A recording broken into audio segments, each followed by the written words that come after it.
we presented at the UN. Hello, Assalamualaikum everyone. My name is Yasmeen, and most of you also know me as Mang An. I just came from Vietnam on Wednesday. I was there traveling. I was there since January until May. So I was there traveling in Cambodia and Vietnam. I was trying to do some study about Cham poverty and population of the college students. So I have talked to the people there. I'll show you some of my slideshow.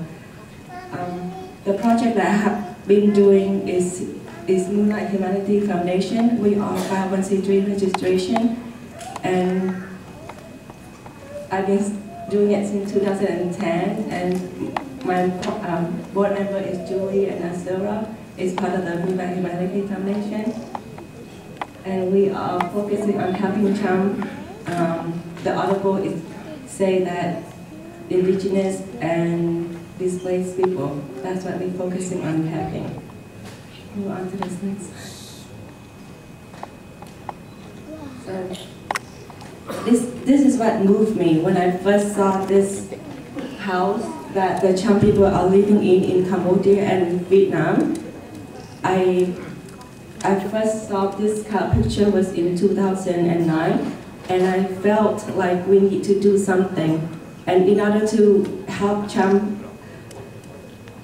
people longer and more projects, that's why we need to start 501c3. So the house that you see on the right is from Cambodia, and the one on the left is from Vietnam, in the Mekong area. So the problem that the Cham people are facing mostly of poverty, and most of the Cham people they do not have jobs. Most of them face racism both in Cambodia and Vietnam because they are Cham.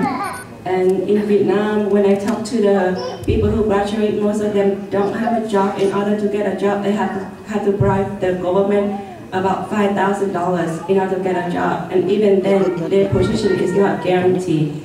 So that discourages a lot of younger generation to further their education because it's hopeless to them.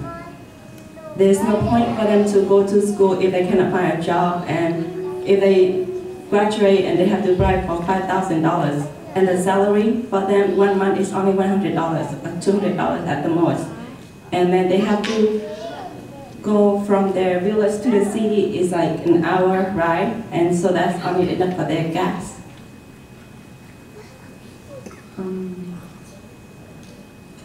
So, you know, even in Cambodia, I mean, the people in Vietnam that I talk the most, even they face a lot of problems with no job, but then looking into Cambodian community, there's more problems because in Cambodia, like 95 or even 98% are illiteracy. Most of the people that I have talked to that are the age of 30, they cannot read or write. So that is a big problem that they are facing. There are rarely any graduate in each village. Most of them are only elementary at the most. This is the Cham Islam in Cambodia. This is their mosque. So the Cham in Cambodia, they are very into themselves. They are very afraid of the outsider. Because of the Pol Pot regime, they only know how to pray, that's all they know. They do not know any outsiders, so they do not allow their kids to go to school.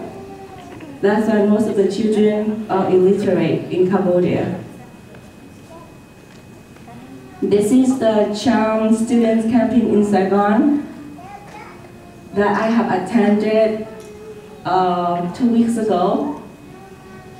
So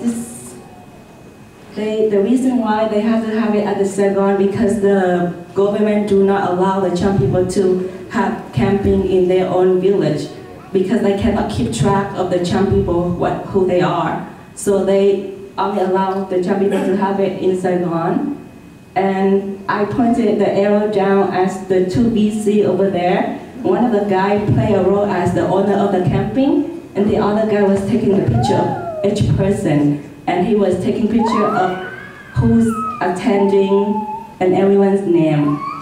And the guy who was wearing the blue, the VC, I was talking to him the whole time. I did not know he was the VC. I thought he was the owner because he was playing a very good game that he was the owner.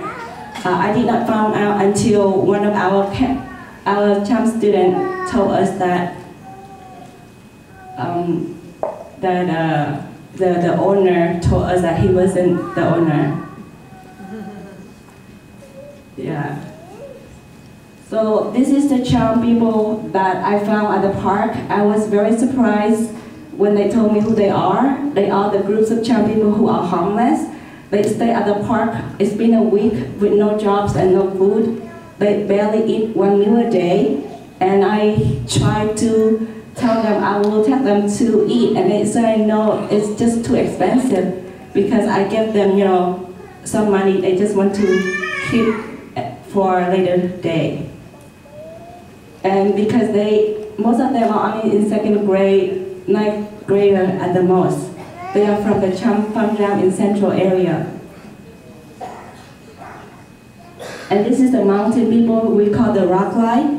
They are the Cham people originally and isolated to the mountain in the mountain area.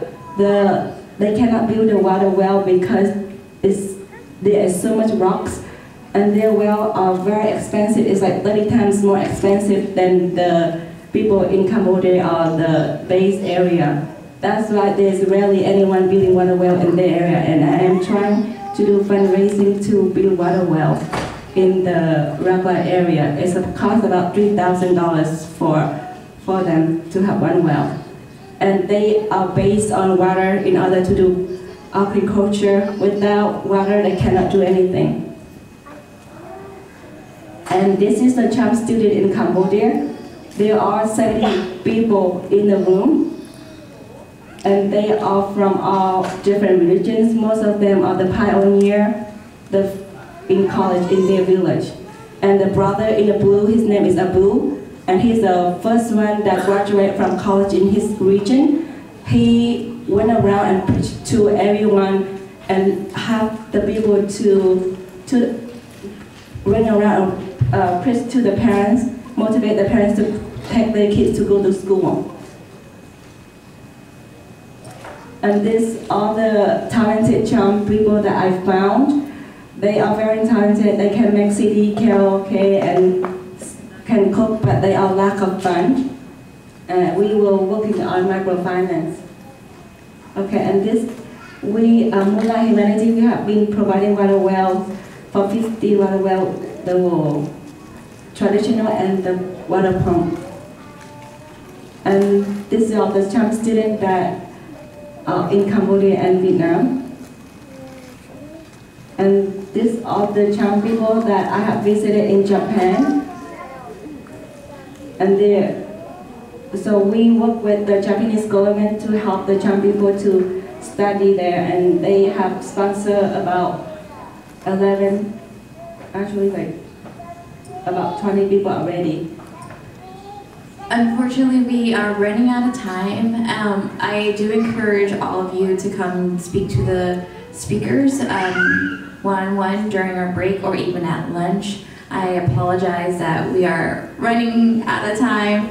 And please really do ask about their stories, ask about how they can become involved, and talk to them and become involved, please. And I just want to wrap things up and thank all the panelists for coming so far and doing the work that you do. And I encourage all of you to get active, whether it's within the Cham community, whether it's voting, whether it's getting your parents to vote, or just learning about your history. And I know that a lot of elders are a little distant from the activism because of our history of persecution. However, if we don't continue to voice our concerns, our stories will never, ever be heard, and our histories will be gone. And it's a sad reality for the Cham community. And I believe whether you're Cham Chao Dak, Cham Phong Rang, or whatever Cham region you're from, it's important for you each and every one of you individually to talk about your history, talk about how you can become involved and educate yourselves and learn from others like these, and how we can learn from all of you actually. Because your stories are very important and it should all be heard. So thank you, and thank you to the panelists today.